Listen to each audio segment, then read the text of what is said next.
I would say just even getting into the practice of championing yourself or celebrating your wins. One practice I like to talk about is, at the end of every work week, talk about the highlights. What are you grateful for? You are watching The Reset, and this is a show and a series, career series that you're joining us in now, where we're talking about doing your career on your terms, resetting and doing it your way. To help me with this conversation, you've seen her before, Arian Hunter. She's a speaker and author. She's also a career equity consultant for Black women. Welcome, Arian. Thank you so much, Letitia. Good to be back here with you. Yes, let's do this again. And now we're diving into ambition and community, wanting to excel and be the best, but also not wanting to isolate yourself from other people because there's work politics and all this, right? So it's a broad question. So dive in where you feel we should start. But how does one navigate wanting to be the boss, wanting to one day own the company, right? Like crazy ambition, but also doesn't want to come off as sort of the teacher's pet, or she's just whatever. You get the question. Yeah, for sure. So when you say navigating ambition and community, immediately my mind goes back to my Caribbean upbringing. And I know a lot of children of immigrants can attest to this in terms of this is where our ambition oftentimes comes from our parents. Yes. And so develop sort of this relationship, I'll just say, to ambition of always having to be the best, always have to go far. And sometimes we push ourselves to the brink of burnout in order to achieve that. So a lot of the times, I have this conversation, especially with Black women, children of immigrants, like understanding what were some of the earlier definitions that they got about ambition. How has that showed up in your life? How have you been validated or praised for being ambitious? How have you been vilified, right, for not being ambitious enough, right? So constantly feeling like you have to seek the next level and the next level. So having that conversation to understand, like, examining what is my relationship to ambition. The other piece of that is, there's nothing wrong with ambition. I think that if it's in a healthy pursuit of roles, senior positions that you're vying for, but not at the sake of hurting your community, hurting the people who will help you ultimately, or have helped you to get to where you are and will help you to get to the next level, not at the sake of severing those relationships. So you really want to understand what that balance looks like, when you're pursuing ambition at the sake of relationships. I think that's also the definition of capitalism, and we live in a capitalistic world. So we have to be mindful of how those definitions seep into our own sort of psyche. Sounds like a dance, like it's like this fine line.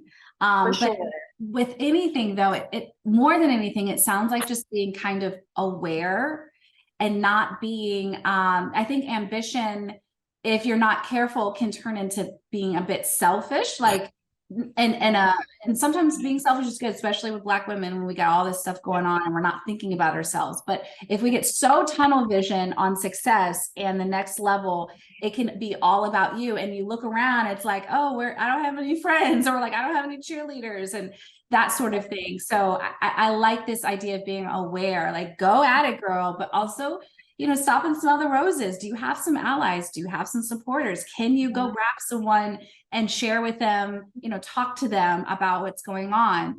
And that kind of goes into my next question. So what if you get feedback or you're hearing, through the grapevine that, you're coming across a certain way, or, people, as you find that they find it hard to talk to you, or, gosh, or you just always seem so busy and like not as friendly. That navigating that kind of feedback when you just like doing your job, you're just going for the prize, and you're feeling this feedback. So, this one.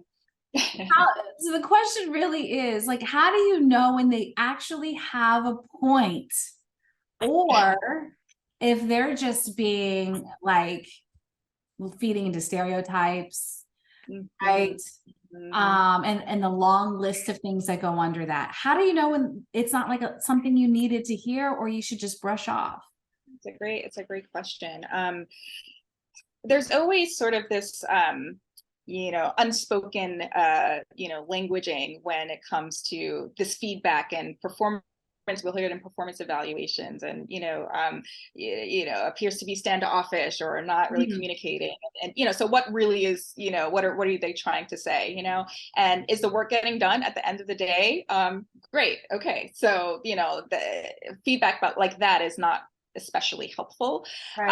I would say for pieces around listening, or disrupting communication skills, things like that, that maybe you tend to hear outside of the office too. So maybe you're at home with your friends and you've heard that feedback before of like, girl, you don't really listen to me, or you're always interrupting me.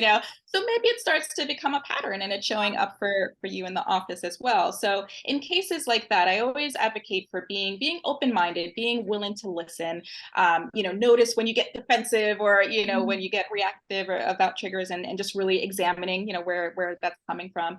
But always leading from this place of listening, and then understanding, is this something that is actually helping me, or is tangible feedback, or is this something different, something else? Yeah. I love that idea of looking at the rest of outside of the office to see if it's showing up elsewhere. I can even say, like, maybe run it by your best friend and be like, who said, my manager said this to me today. They said that, I'm just like messy, that I'm leaving stuff everywhere, and it's people or something like that. And see what your best friend says. Your best friend would say the truth. You're like, well, girl, that no one likes to stay with you in the room when we go on our trips because you're messy. Right. So it's like something like that. You have to have some vulnerability within yourself to go and check to see if there's any truth there. And my final question is, we are human. Black women are human beings who need community, and just as much as anybody else. And I think that, we have it the hardest when it comes to finding community and support and being celebrated at work, right? So what can we do, knowing the fact that we're just as human as everyone else? We want to be celebrated too. We want to have groups that support us and accept us. How can we open ourselves up to the idea of community while also striving and wanting to get the next job opening over so-and-so because we have our eye on that, right? Like having that competitive edge. Yeah. I'll always say that, continuous networking and building out your relationships should always be a part of your career development strategy. And that goes hand in hand with having your cheerleaders, those who are going to support you, who are your mentors that you can go to for specific business advice or career advice, and maintaining those relationships. Sometimes you can find community, within your company by joining, ERG groups and things like that, or forming, affinity groups, that you can connect with, your colleagues if you feel, comfortable to do so. But outside of that, we're always going to need at least a community of 5 women, true blue women that we can just always rely on, always connect with, that we're going to big each other up, and really champion each other. I would say just even getting into the practice of championing yourself or celebrating your wins. One practice I like to talk about is, at the end of every work week, talk about the highlights. What are you grateful for? What are some things that, and this is not like a, checking off your to-do list, but what are you really proud about? What were your highlights from the week?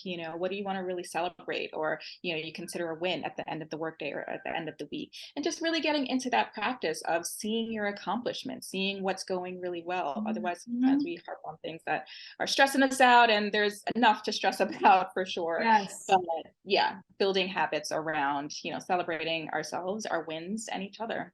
Yeah. Thank you again for bringing that back to us.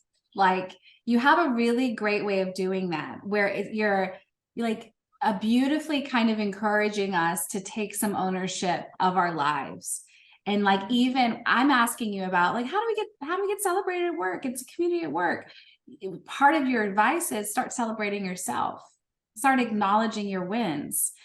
You give that gift to yourself, also seek it out, because I think we're missing that part too, of like reflecting on the week where we slayed all week, right? We turned in the project early. We, came up with the next bright idea, and we just go into the next week like nothing ever happened.